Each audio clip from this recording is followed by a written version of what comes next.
হযরত ঈসা নবী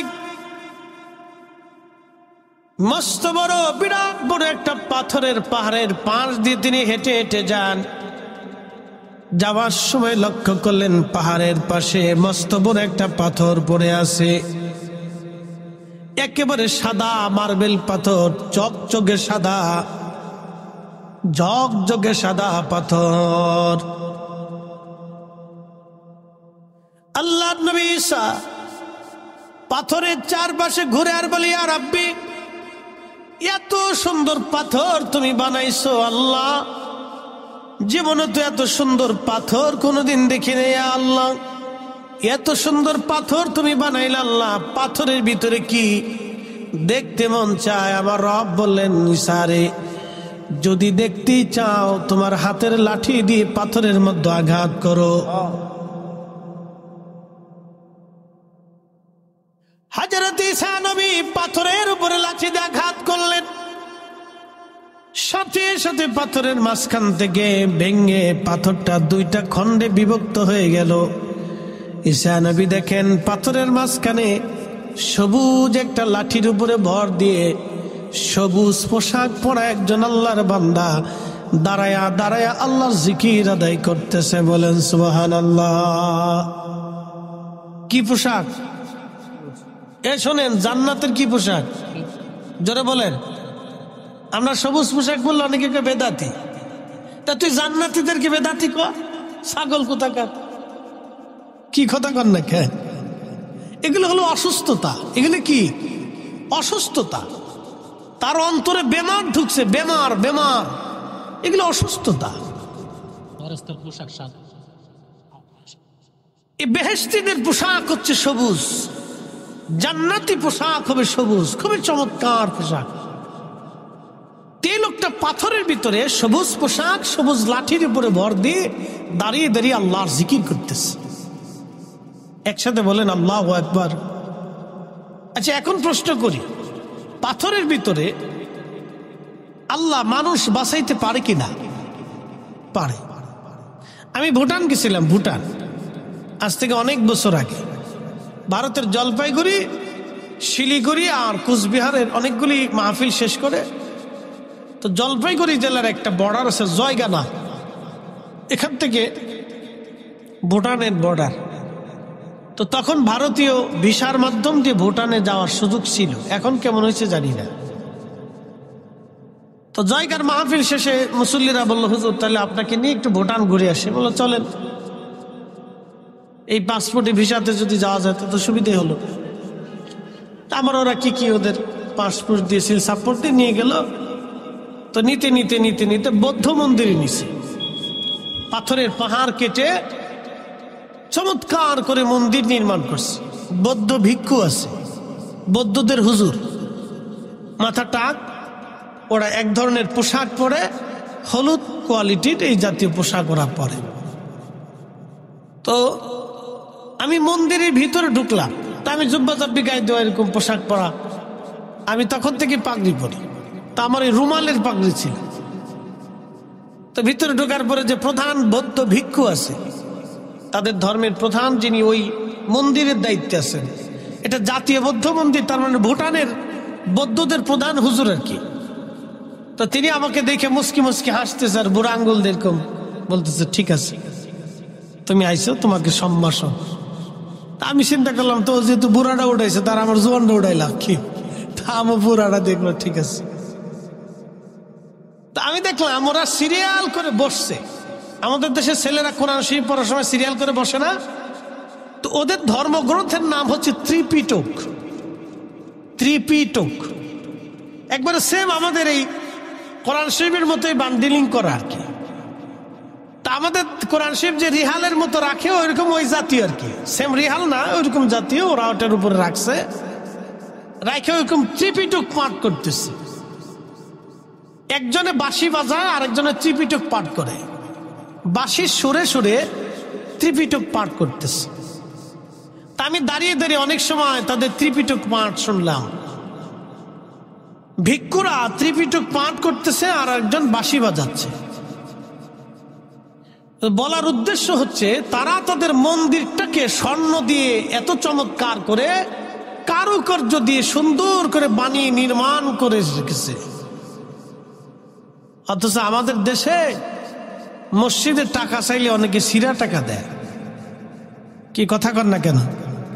সেও মুসলমান, সেও কি মুসলমান। আহা, বড় আফসোস তার জন্য। আল্লাহর ঘরের জন্য 10টা টাকা চাবেন, তাও সিরা টাকাও অসল, যেটা চলে না সেটা ঢুকাই দিয়ে গেছি বাক্সের ভিতরে। তার মানে সে বুঝাইতে চায় আমি আল্লাহর সাথে বিরাট চালাক। আরে পাগল। আমাকে নিয়ে যাওয়া হলো আরো একটা পাহাড়ে, 2-2.5 ঘন্টা বেয়ে পাহাড়ের উপর উঠলাম। আমি বললাম এত কষ্ট করে পাহাড়ের উপরে আপনারা আমাকে নিয়ে আসলেন, কারণ কি? মুসল্লিরা বলল হুজুর একটা পাথর দেখানোর জন্য নিয়ে আসছি, পাথরটাকে বলা হয় কালা পাথর। আমি বললাম এই কালা পাথর দেখানোর জন্য কি আপনারা আমাকে আনছেন? বলে হ্যাঁ। পাথরটা ফুটবলের মতো গোল, পাহাড়ের পাশে একেবারে কিনারে পাথরটাকে আমার আল্লাহ বাঁধায় রেখেছেন, কেউ ধরে রাখে নাই। পাথরটা পাহাড়ের কিনারে একভাবে পড়ে রয়েছে, গোল, একবারে কালা পাথর বলা হয়। আমি বললাম এই সাধারণ পাথর দেখানোর জন্য 2.5 ঘন্টা পর্যন্ত পায়ে হেঁটে আপনারা আমাকে উঠাইলেন। বলো হুজুর না, শুধু কালা পাথর দেখবেন না, আপনি পাথরের উপরে লক্ষ্য করে দেখেন, পাথরের ভিতরে আমার আল্লাহ একটা গাছ লাগায় রাখছে। জোরে বলেন সুবহানাল্লাহ। হায় হায়, আমি দেখি পাথরের ভিতরে একটা গাছ। এখন আপনি চিন্তা করেন তো, পাথরের ভিতরে গাছ। একসাথে বলবেন আল্লাহু আকবার। আমরা গাছ লাগাইছি কোন জায়গা? মাটিতে, আর ওখানে পাথরের ভিতরে গাছ। একটা গাছই একটা পাথরের ভিতরে, একবারে ফুটবলের মতো বিরাট বড় গোল একটা পাহাড় পাথর, এটার মাঝখানে একটা গাছ, একটা গাছ। তখন আমি আসার সময় তাদেরকে হাদিস শোনাইলাম, নুজাহাতুল মাজালিসের হাদিস, যে ঈসা রুহুল্লাহ আলাইহিস সালাম দেখতেছে পাথরের ভিতরে একজন দাঁড়ায় দাঁড়া আল্লাহ জিকির করে। জিজ্ঞেস করলেন হে আল্লাহর বান্দা, তুমি পাথরের মধ্যে করো কি? বলে আল্লাহর ইবাদত করি। কত বছর ধরে করো? বলে 400 বছর ধরে করি। বলে খাও কি? বলে দেখো ওই আঙ্গুর গাছে আল্লাহ একটা পাথরের ভিতরে আঙ্গুর গাছ লাগাইছে, ওই আঙ্গুর খেয়ে আমি 400 বছর ধরে আল্লাহর ইবাদত করতেছি। একসাথে বলা যাবে আল্লাহু আকবার? ভালো করে বুঝেন, সে আল্লাহ আসেনি? একসাথে বলেন আসেনি। মায়ের পেটের ভিতরে খাবার দেয় কে? অক্সিজেন দেয় কে? পানি দেয় কে? পুষ্টি দেয় কে? শক্তি দেয় কে? ব্রেন দেয় কে? চোখ দেয় কে? হাত পা বানায় কে? যদি আল্লাহ বানায় তাহলে দুনিয়াতে আপনার রিজিকের ফয়সালা করছে কে? একসাথে বলেন কে? এই জন্য কারো রিজিকে হাত দিতে হয় না। কথা ঠিক কেনা? কারো রিজিকে হাত দিতে হয় না, কারো রিজিক নষ্ট করতে হয় না, কারো রিজিক নষ্ট করতে হয় না, কারো রিজিকে হাত দিতে হয় না। অবৈধ আর অন্যায় ভাবে রিজিক অন্বেষণ করতে হয় না, বৈধভাবে করেন, হালাল ভাবে করেন, বৈধভাবে করেন, হালাল ভাবে করেন, অন্যায় ভাবে না। হযরত ঈসা রুহুল্লাহ ডাক দিয়ে বলতেছে ইয়া রাব্বি, 400 বছর ধরে বান্দা পাথরের ভিতরে বিরামহীন, দুনিয়ার রাজনীতি, সামরনীতি, পেট নীতি, সামাজিকতা সমস্ত কিছু থেকে জুদা হয়ে নিরবিচ্ছিন্ন ভাবে একেবারে একা একা পাথরের ভিতরে নীরবে নীরবে 400 বছর ধরে আল্লাহর ইবাদত করেছে। আল্লাহ এর চাইতে দামি বান্দা কি দুনিয়াতে আর আসেনি? আল্লাহ ডাক দিয়ে বলেন ও ঈসা, এর চাইতে দামি বান্দা আমি পৃথিবীর মধ্যে বানাবো। বলে আল্লাহ তারা কারা? বলে তোমার পরে একজন নবী আসবে, তিনি আখিরি নবী রাহমাতুল লিল আলামিন। আমার নবীর ওই নবীর উম্মতেরা হবে এই ব্যক্তির চাইতেও অনেক দামি। একবার জোরে বলা যাবে কি মারহাবা? আমার দিকে তাকান, আরবিতে একটা প্রবাদ আছে, শরফুল মাকিনা ও শরফুল মাকান, শরফুল মাকানে ও শরফুল মাকিন। কিছু জায়গার কারণে মানুষের দাম বাড়ে, কিছু মানুষের কারণে জায়গার দাম বাড়ে। উম্মতের কারণে রসুলের দাম বাড়ে নাই, বরং রসুলের কারণে উম্মতের দাম বাড়ছে। কথা কোন ঠিক কিনা? আমাদের দুরুদে কি নবীর দাম বাড়ে? নবীর কারণে, দুরুদ পড়ার কারণে আমাদের দাম বাড়ে। কথা ঠিক কিনা? খুব মনোযোগ দিবেন, ভালো করে বুঝবেন। তো ঈসা রুহুল্লাহ বলতেছে, ইয়া রাব্বি, আখির নবীর উম্মতেরা এত মর্যাদাশীল হবে কোন কারণে? কারণ কি? আল্লাহ ডাক দিলেন, ঈসা, আখির নবীর উম্মতেরা মর্যাদাশীল হবে। আমি আখির নবীর ভিতরে এমন এমন রাত দিব, দিন দিব, বিশেষ বিশেষ দিন, বিশেষ বিশেষ রাত আমি আল্লাহ দিব। ওই দিন রাতগুলি এই ব্যক্তির 400 বছর ইবাদতের চাইতে মহামূল্যবান হবে। তার একটা বাস্তব প্রমাণ আজকে দিয়ে যায়। আজকে জুমার দিন চলে গেল, সবাই তো জুমার নামাজ আদায় করেছেন। তো সবাই যেহেতু জুমা পড়েছেন, কিন্তু জুমার মর্যাদা আপনি বুঝে যাবেন। আজ আল্লাহর নবী বললেন, জুমার আযান যখন পড়ে যায়, ইয়া আইয়ুহাল্লাযীনা আমানু ইযা নুদিয়া লিস-সালাতি মিন ইয়াউমিল জুমআতি ফাসআউ ইলা যিকরিল্লাহি ওয়া যারুল বাই', যালিকুম খায়রুল লাকুম ইন কুনতুম তা'মালুন। একবার জোরে বলা যাবে কি মারহাবা? শোনেন, কোরআন বলতেছে, আল্লাহ রাব্বুল আলামিন কোরআনে বলতেছে, হে ঈমানদার, জুমার নামাজের আযান যখন পড়ে যায়, বেচা বিক্রি, ব্যবসা বাণিজ্য, জমি জমা, সন্তান সন্ততি সব তুমি ছেড়ে দাও। সব কিছু ছেড়ে দিয়ে তুমি জুমা আদায় করার জন্য মসজিদের দিকে তুমি ধাবিত হয়ে যাও। কিন্তু আল্লাহর নবী আরো বললেন, মসজিদে যাওয়ার জন্য ওযু গোসল করার পরে সুন্দর পোশাক পরে তুমি যখন রওনা করবা, পায়ে হেঁটে হেঁটে, পায়ে হেঁটে হেঁটে, পায়ে হেঁটে হেঁটে হেঁটে হেঁটে তুমি মসজিদে যাবা। মসজিদে যখন গেলা, মসজিদে যাওয়ার পরে ইমাম সাহেবের কাছাকাছি বসলা, খুব আদব এবং ইখলাসের সাথে বসে খুতবা শুনলা এবং জুমার নামাজ আদায় করলা। আল্লাহর হাবিব বলতেছেন, আমার উম্মতেরা তোমরা শুনে নাও, ওই জুমা আদায় করে আদব ইখলাসের সাথে মসজিদ থেকে বের হয়ে পায়ে হেঁটে হেঁটে হেঁটে হেঁটে তুমি বাড়ি চলে আসলা। আল্লাহ খুশি হয়ে প্রত্যেক কদমে কদমে কদমে কদমে 1 বছরের সারা বছর ইবাদত করলে যেই নাকি, এবং সারা বছর রোজা রাখলে যেই নাকি হবে, প্রত্যেক কদমে কদমে 1 বছরের নেকি বান্দার আমল নামায় আল্লাহ লিখে দিবে। একবার জোরে বলা যাবে কি আল্লাহু আকবার? আমার দিকে তাকান, খুব মনোযোগ দিন। ওই ব্যক্তি পাথরে ইবাদত করছে কত বছর? একসাথে বলেন, কত বছর? আর আপনি এখানে প্রত্যেক কদমে নেকি পাবেন কত বছরের? 1 বছর। প্রত্যেক কদমে নেকি হবে কয় বছর? তাহলে আপনার বাড়ি থেকে মসজিদ যদি 400 কদম হয়, তাহলে কত বছরের নেকি হলো? না, একসাথে বলেন। আর আসতে যদি আরো 400 হয়, তাহলে কত হলো? তাহলে আপনি এক জুমাতে 800 বছরের নেকি।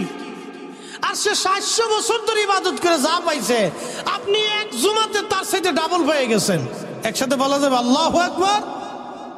ঈসা আলাইহিস সালামকে, আল্লাহ আমার ওই নবীর উম্মত বানাই দাও, আমার ওই নবীর উম্মত বানাই দাও। ঈসা রুহুল্লাহ বলতেছে, আল্লাহ আমাকে ওই নবীর উম্মত বানাই দাও। আমাদের দাম কত, কত মর্যাদা আল্লাহ আমাদেরকে দিয়েছেন, কিন্তু নিজেরটা নিজে বুঝি না।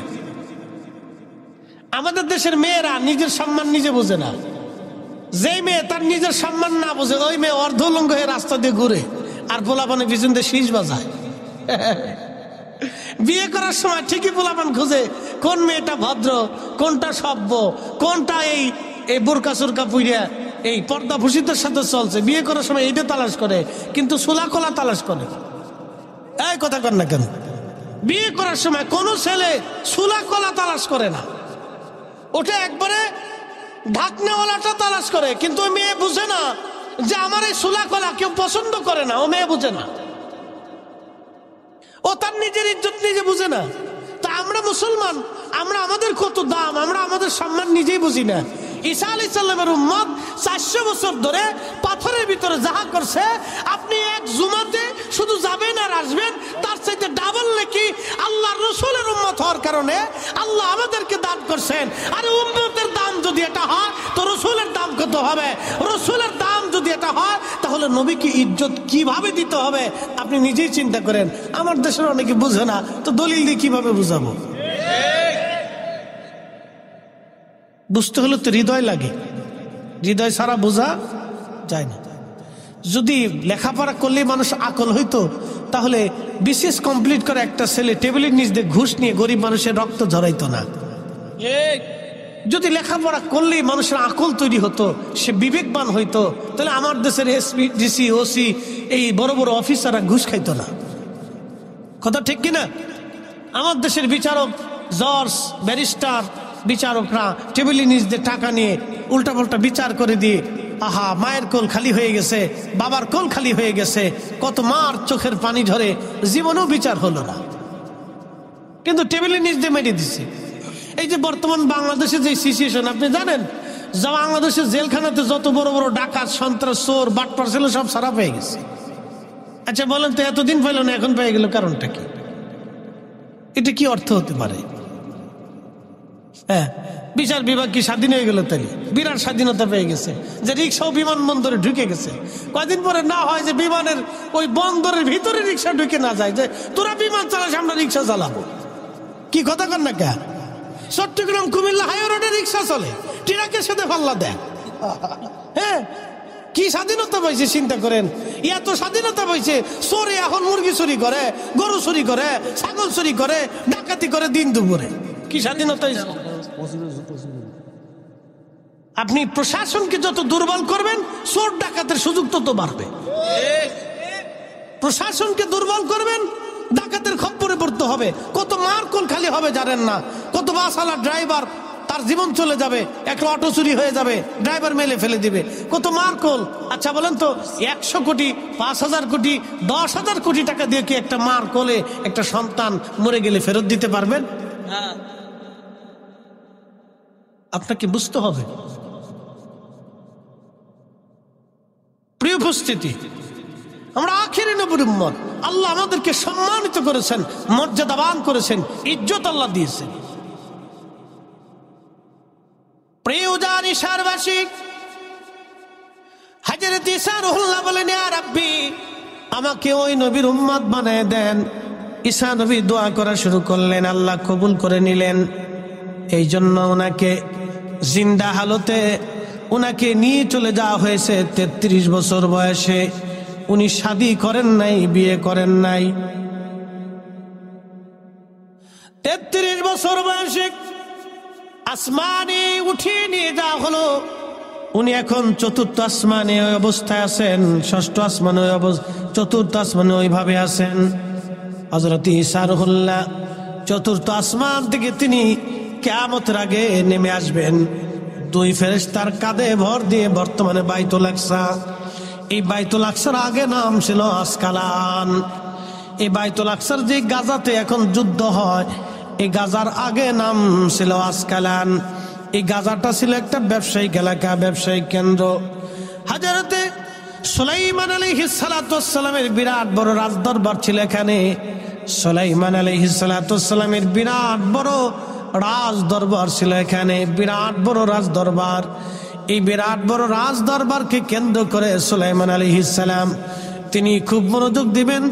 পৃথিবীর মানুষদেরকে তিনি শাসন করতেন, জিনদেরকে তিনি শাসন করতেন, পাখি কুলকে তিনি শাসন করতেন, এবং কি সমুদ্রের প্রাণীদেরকে তিনি শাসন করতেন, স্থলচর, জলচর, উভয়চর এবং জিন সাম্রাজ্যকে তিনি শাসন করতেন।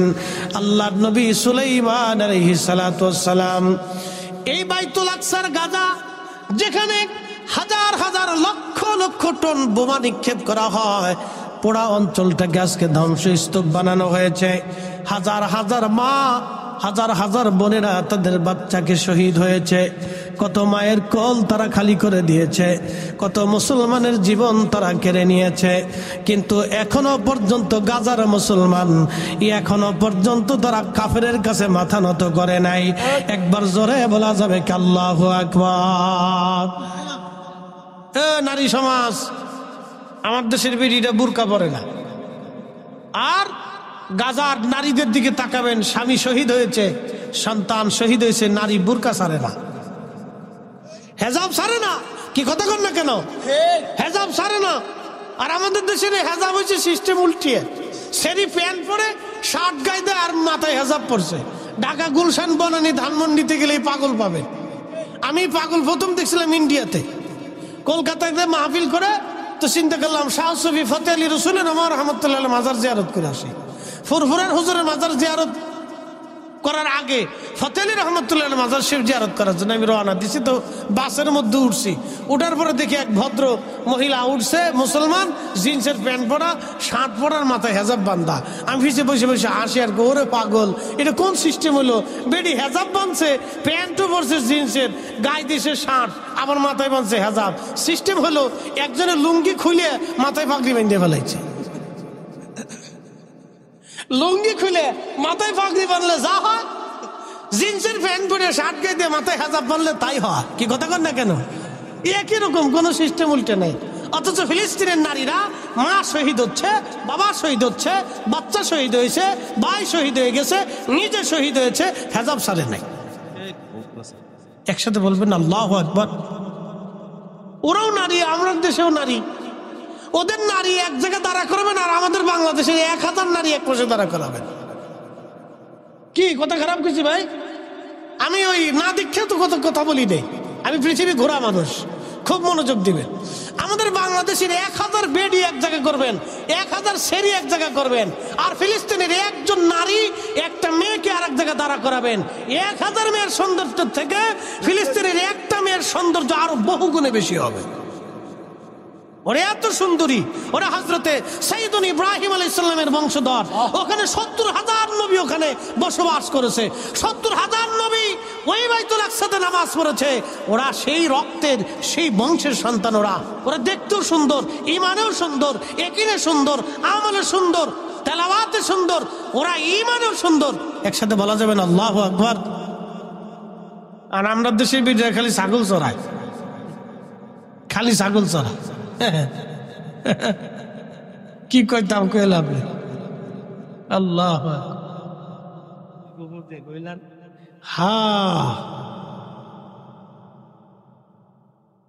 প্রিয় বুঝতে দেখ কথা, উনি মাত্র 7 বছর পৃথিবীতে বেঁচে থাকবেন। ওনার 40 বছর পূর্ণ হওয়ার পরে উনি ইন্তেকাল হবেন।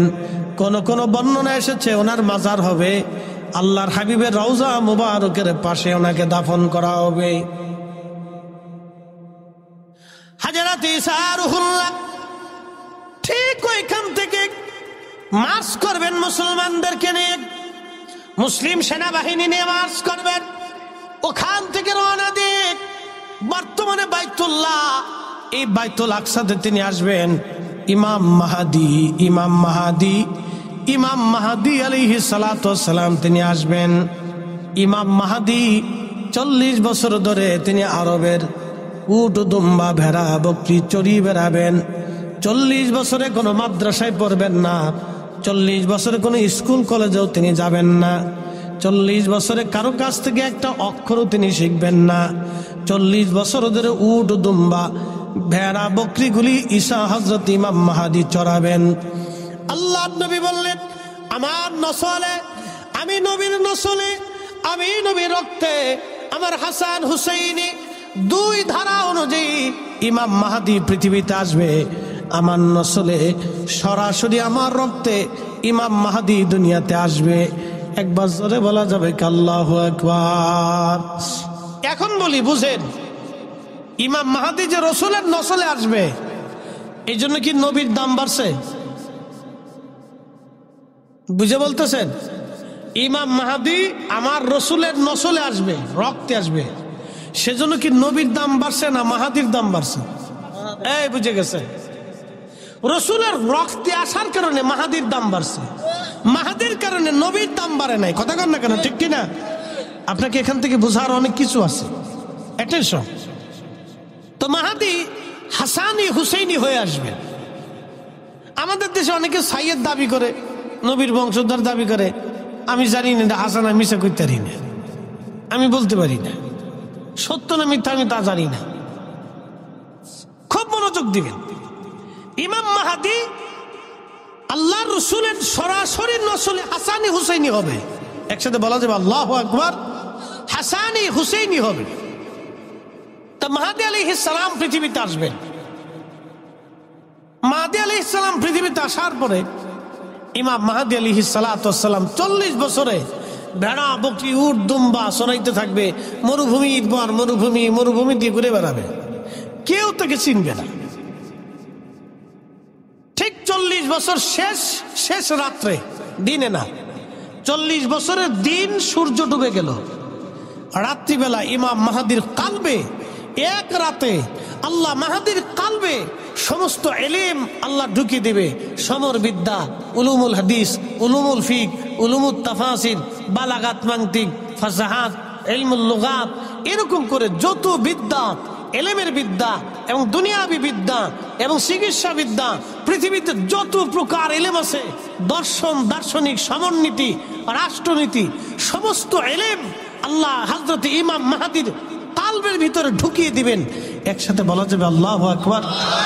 না না, হয় না, আরো জোরে, আরো জোরে।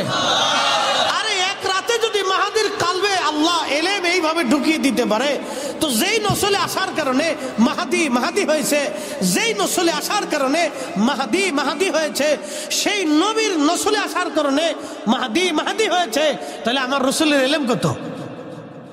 একসাথে বলেন আল্লাহু আকবার। ওই রসুলের এলেম নিয়ে যারা প্রশ্ন তুলে, তাদের মতো বুকা, তাদের মতো বলদ এবং তাদের মতো আখিরাতে পদগ্রস্ত মানুষ পৃথিবীতে আর কেউ হতে পারে একটাও নাই।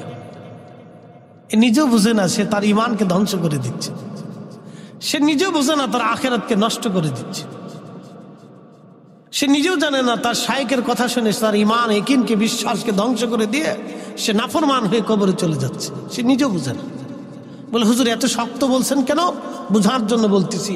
একটা কথা সারা জীবন মনে রাখবেন, হাসরের মাঠে আল্লাহ রাব্বুল আলামিনের দরজা থেকে কেউ যদি বিতাড়িত হয়, রসুলের দরজা তার জন্য খোলা থাকবে। কথা ঠিক কিনা? আর যদি রসুলের দরজা থেকে কেউ বিতাড়িত হয়ে যায়, হাসরের দরজা কি হবে? বন্ধ হয়ে যাবে, বন্ধ হয়ে যাবে, বন্ধ হয়ে যাবে। হযরত ইমাম মাহদী মক্কাতুল মুকাররমাতে হেরেমে দাঁড়িয়ে থাকবেন, আজান পড়ে যাবে, নামাজ জামাতের অপেক্ষার জন্য ইমাম মাহদী দাঁড়ানো। ঈসা রুহুল্লাহ আলাইহিস সালাতু ওয়াস সালাম আসবেন। ইমাম মাহদী বলবেন, হে ঈসা রুহুল্লাহ, আজকে আপনি হেরেমে নামাজ পড়াবেন, আমরা আপনার পিছনে নামাজ পড়ব। ইমাম মাহদী ডাক দিয়ে বলবে, ঈসা, আমি। হযরত ইমাম মাহদী বলবে, ঈসা আপনি নামাজ পড়ান। ঈসা রুহুল্লাহ ডাক দিয়ে বলবে, মাহদী, আমি এই উম্মতের নামাজ পড়ানোর জন্য আসি নাই, আমি ঈসা রুহুল্লাহ এই উম্মতের পিছনে নামাজ পড়ার জন্য এসেছি। একবার জোরে বলা যাবে আল্লাহু আকবার।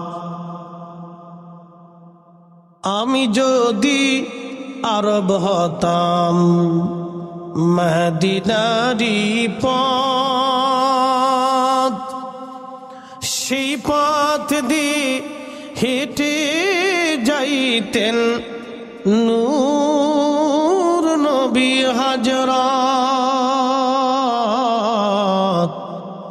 নূর নবী হযরত। ঠিক কিনা?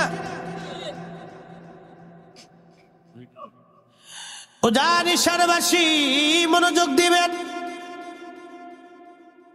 হযরত ইমাম মাহদী ডাক দিয়ে বলবে, ঈসা আপনি নামাজ পড়ান।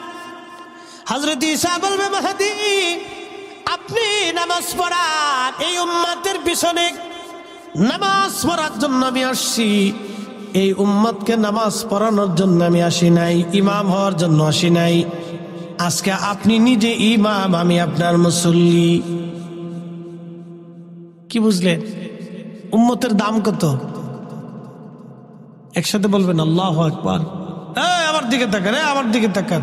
উম্মতের দাম কত? কত অনেক। আপনি জানেন এই উম্মত হওয়ার জন্য নবীরা বাসনা করছিল। নবুয়তের দাম কত? সারা পৃথিবী বিক্রি করলেও একটা নবুয়ত পাবেন। তো সেই নবুয়ত পাওয়ার পরেও নবীরা আকাঙ্ক্ষা করছিল, আল্লাহ আমাদেরকে আখিরি নবীর উম্মত বানায় দেন। আমরা আমাদের নিজেদের ইজ্জত নিজেরা বুঝি নেই।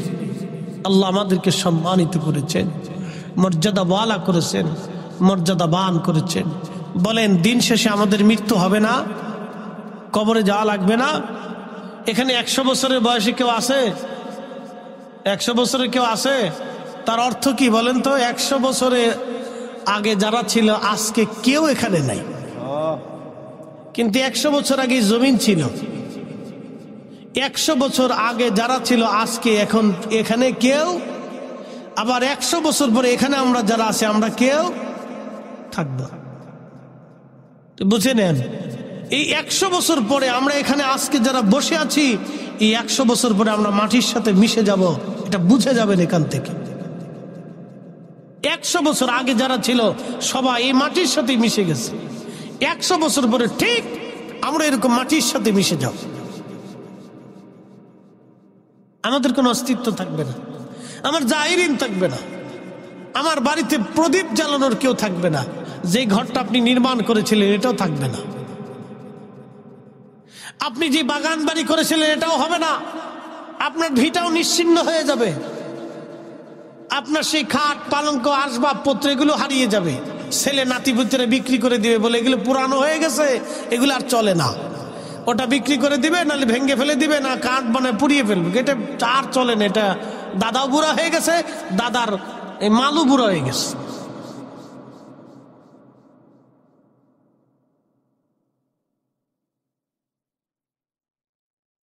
আরে জ্বালা যন্ত্রণা।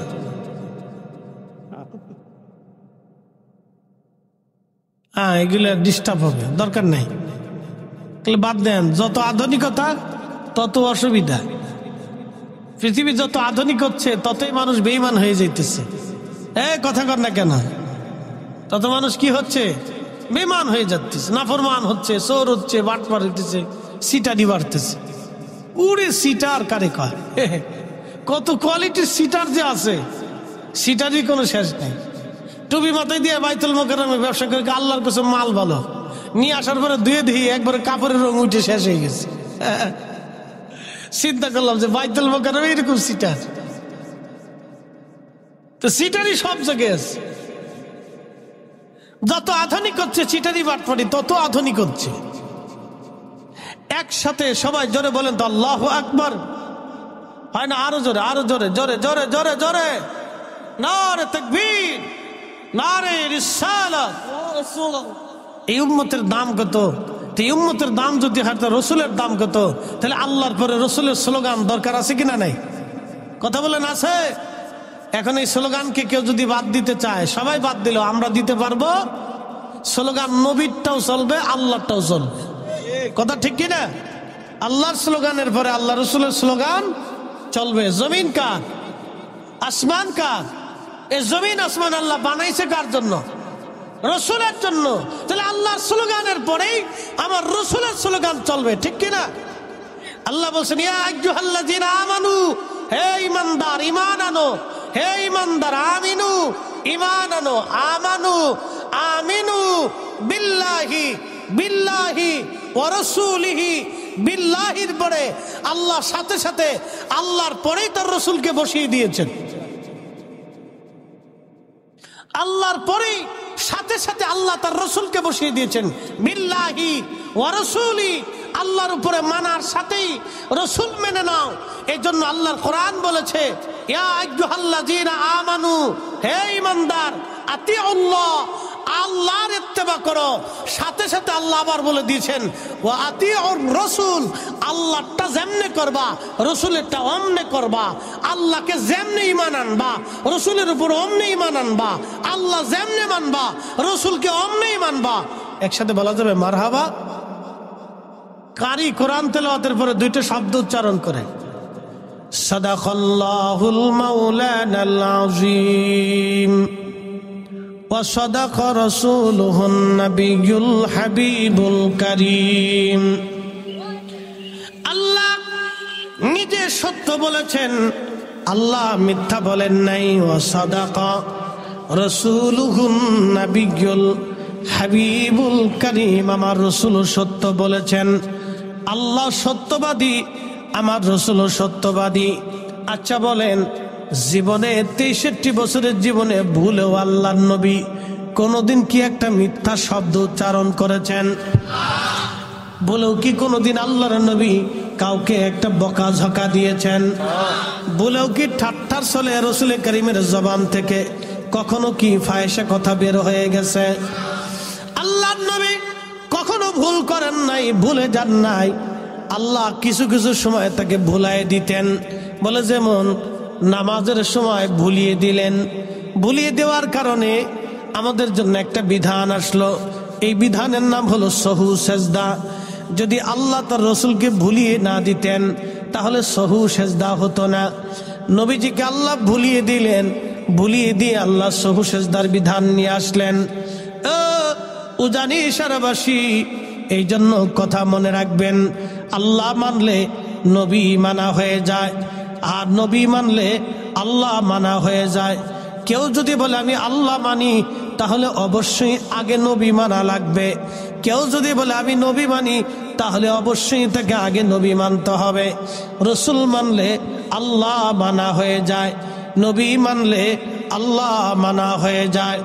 এই জন্য আমরা রসুল রসুল বলি, নবী নবী বলি, নবীর শান বর্ণনা করি। ঈদে মিলাদুন নবীর মাহফিল আমরা করি। বাংলাদেশে হাজার হাজার তাফসীরুল কোরআন মাহফিল হয়, বাংলাদেশে হাজার হাজার ওয়াজ মাহফিল হয়। আচ্ছা বলেন তো, কয়টা মাহফিলে আমার রসুলের শান মানের আলোচনা হয়? বলেন। ঝগড়ার দরকার নেই, আমি পরিসংখ্যান দিয়েছি। বাংলাদেশে হাজার হাজার তাফসীরুল কোরআন মাহফিল হয়, কয়টা তাফসীরুল কোরআন মাহফিলে আমার রসুলের শানের আলোচনা হয়? বলেন তো। অথচ বিশ্ববিখ্যাত ইমামরা রসুলের শানে লিখতে লিখতে লিখতে লিখতে কলমের কালি শেষ করে ফেলছে। একসাথে বলবেন মারহাবা। কাজী নজরুল আমার রসুলের শানে লিখতে লিখতে, তিনি তো কোনো আলেম ছিল না। কাজী নজরুল কি কোনো আলেম? সে কি শাইখুল হাদিস, মুফতি আজম, মুনাজারে মিল্লাহ? সে জীবনে মক্তবে কোন রকম কোরআন তেলাওয়াত শিখছে, আর আন্ডার ম্যাট্রিক আমার রসুলের প্রশংসা লিখতে লিখতে 4500 কবিতা লিখে ফেলছে। একসাথে বলবেন না মারহাবা। আর জীবনে শেখ সাদি হতে পারতো না। শেখ সাদির নাম জীবনে কেউ মুখেও আনতো না। শেখ সাদির নাম জীবনে কেউ মুখে আনতো না। একটা নাত ওনার জীবনকে ধন্য করেছে, একটা নাত। বালাগাল উলাবি কামালিহি কাশাফাত তুজা বিজামালিহি হাসনাত জামিউ খুসালিহি। সাদিয়ার লিখতে পারে না, সাদিয়ার লিখতে পারে না। চিন্তায় চিন্তায় চিন্তায় চিন্তায় সাদি ঘুমিয়ে পড়েছে। স্বপ্নের ঘরে দেখে রে রাহমাতুল লিল আলামিন শেখ সাদির ঘরে তশরিফ এনেছে। জোরে বলবেন কি মারহাবা।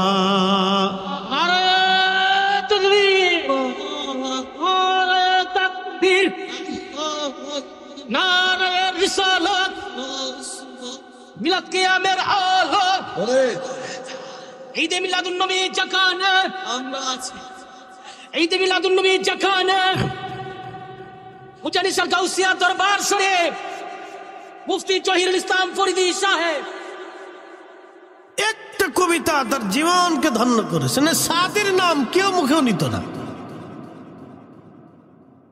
সাদিকে যিনি কবুল করেছেন তিনি আরশের মুআল্লার অধিপতি রব্বে করিমের হাবিব। আল্লাহ নবী তাশরিফ আনছেন, মান রাআনি ফিল মানাম, সহিহ বুখারী হাদিস, মান রাআনি ফিল মানামি ফাকাদ রাআল হক। উম্মত রে, স্বপ্নে যদি দেখো তো বাস্তবে আমি নবী দেখছো। একসাথে বলবেন আল্লাহু আকবার। আমাদের দেশের একজন মুহাদ্দিস কয়েকদিন আগে বললেন যে রসুল দেখলে জান্নাতে যাওয়া যাবে এমন কোন হাদিস ওনাদের কাছে নাই। আপনারা তো নাউজুবিল্লাহ কইছেন, কিন্তু ওনাদের অনুসারীরা সুবহানাল্লাহ কইছে। তাহলে বুঝলেন ইমানের ভিতরে ফেরাক আছে না নি নাই? কথা কন না কেন? মুসল্লিদের ভিতরেও ইমানের ফেরাক। আপনি নাউজুবিল্লাহ বলছেন, ওনাদের মুসল্লি সুবহানাল্লাহ কইছে। হ্যাঁ হুজুর ঠিক কইছে। হুজুর কি কইছে? ঠিক বলছে। হুজুর কি বলছে? ঠিক বলছে। মানে হুজুর যদি রসুলের বিরুদ্ধে বলে তাও ঠিক, নবীর সাথে বেয়াদবি করে এটাও ঠিক, হুজুরই ঠিক বলছে। তার মানে রসুলের চাইতে হুজুরকে প্রাধান্য, নবীর চাইতে হুজুরই ঠিক। এটা ওনাদের দৃষ্টিকোণ থেকে। আল্লাহ আল্লাহ তাদেরকে হেদায়েত করুক, বলেন আমিন। যদ্দুর বলেন আল্লাহুম্মা সাল্লি আলা মাওলানা মুহাম্মদ ওয়ালা। আরে তোর মাইকে দূরের থেকে টানে না, আমার অনেক কষ্ট করতে হইতেছে ভাই। তোমার বললাম একটু টোন কমায় সাউন্ডটা বাড়াই দাও, বক্সেরটা একটু বাড়াই দাও, মনোযোগ দিয়ে। তাদের দৃষ্টিতে হুজুরই ঠিক, আল্লাহ নবী ঠিক না। আচ্ছা এখন আপনাদেরকে বুঝাই, আমার দলিল লাগবে না, আমি পরিসংখ্যান থেকে বুঝাই দিচ্ছি। আবু বকর রাদিয়াল্লাহু আনহুর দাম কি? আবু বকর নিজের দিয়ে না নবী দিয়ে? উসমানের দাম, ওমরের দাম, আলীর দাম, ফাতেমার দাম, হাসান হুসেনের দাম, সব সাহাবীদের দাম। সাহাবীরা কেন সাহাবী হইল? রসুল করিমের সোহবতে বসে ইমানের সাথে নবীকে দেখার জন্য সাহাবীরা জান্নাতি। কথা কন না কেন? এজন্য বলেন নবী দেখে ইমানের সাথে রসুল দেখার কারণে সাহাবীরা কি জান্নাতি। এমনও সাহাবীর জীবনে গেছে যে নামাজ পড়তেও পারে নাই, এক ওয়াক্ত নামাজও পায়নি। বলে কেমন? তার একজন দুইজন সাহাবীর নাম বলে দিয়ে যায়। একজন সাহাবীর নাম হযরতে ইয়াসার রাদিয়াল্লাহু আনহু, নামাজ আসার আগেই উনি শহীদ হয়ে গেছে। আরেকজন সাহাবীর নাম সুমাইয়া রাদিয়াল্লাহু আনহা, সালাত আসার আগেই ওনাদেরকে শহীদ করে দেওয়া হয়েছে। জীবনে নামাজ পান নাই, রোজা পান নাই, হজ পান নাই, যাকাত পান নাই। ইসলামের চারটে বেনা হযরত ইয়াসারের জীবনে হয় নাই, হযরত সুমাইয়া রাদিয়াল্লাহু আনহার জীবনে হয় নাই। শুধু নবী দেখে ঈমান আনার কারণে হাত জান্নাতি জান্নাতি। একসাথে বলা যাবে না আল্লাহু আকবার। আপনি রসুল দেখা এত সহজ করেন কেমনে? দলিলে নাই, উনি খালি দলিল তালাশ করেন। মানে আকলের ভিতরে কি কুত্তায় পেশাব করে দিছে? আকলে কুকুরের পেশাব না করলে কথা কি বলে? কোরআন কি বলতেছে? রাদিয়াল্লাহু আনহুম ওয়া রাদু আন যালিকা লিমান খাশিয়া রাব্বাহ। আল্লাহর কোরআন শরীফে আমার রব আমার আল্লাহ বলে দিলেন রাদিয়াল্লাহু আনহুম ওয়া রাদু আন, আমি আল্লাহ তাদের উপরে রাজি, তারাও আমি আল্লাহর উপরে রাজি। এজন্য আমি আল্লাহ তাদের উপরে রাজি।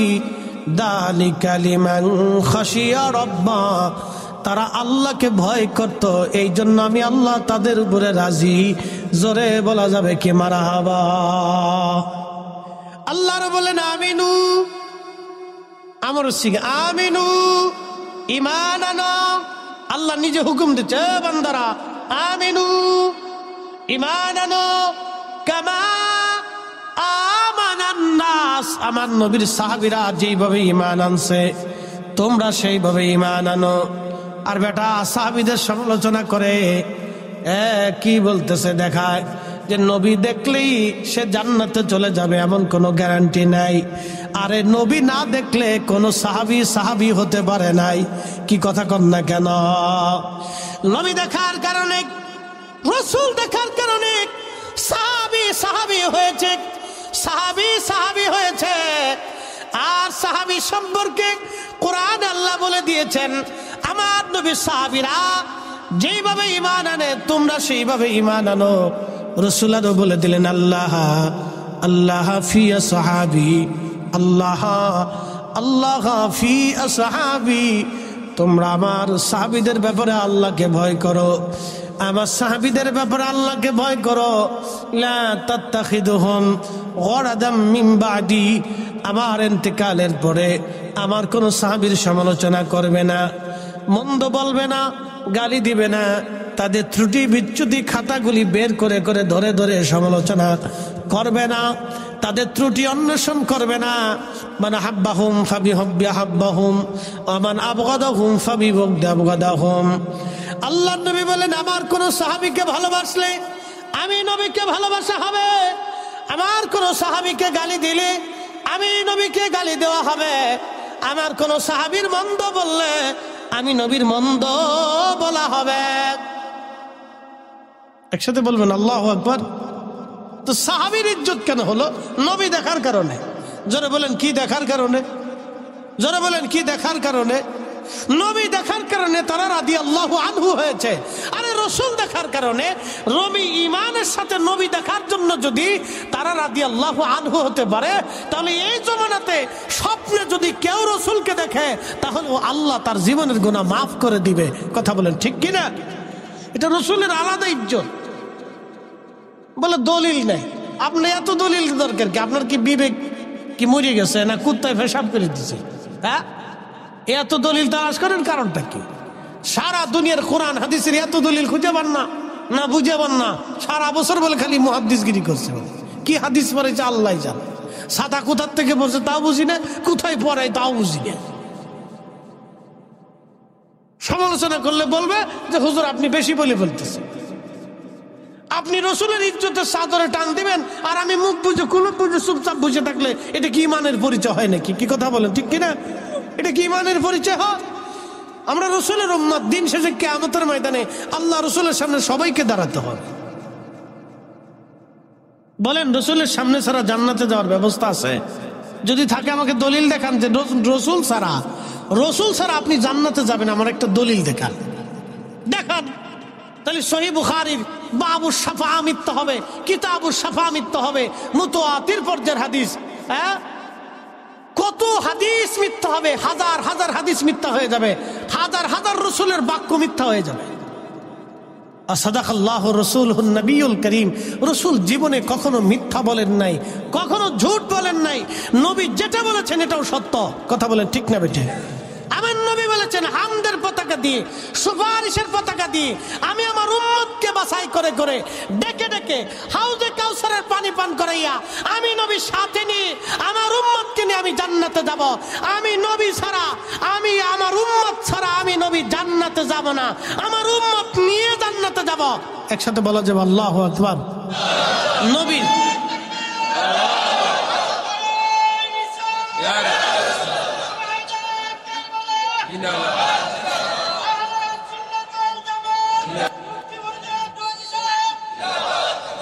আমার দিকে তাকান। তাহলে রাসূল ছাড়া জান্নাতে যাওয়ার কোনো ব্যবস্থাপত্র আছে? কোনো প্রেসক্রিপশন আছে? কোনো সুযোগ আছে? কোনো রাস্তা নেই। তো কিয়ামতের ময়দানে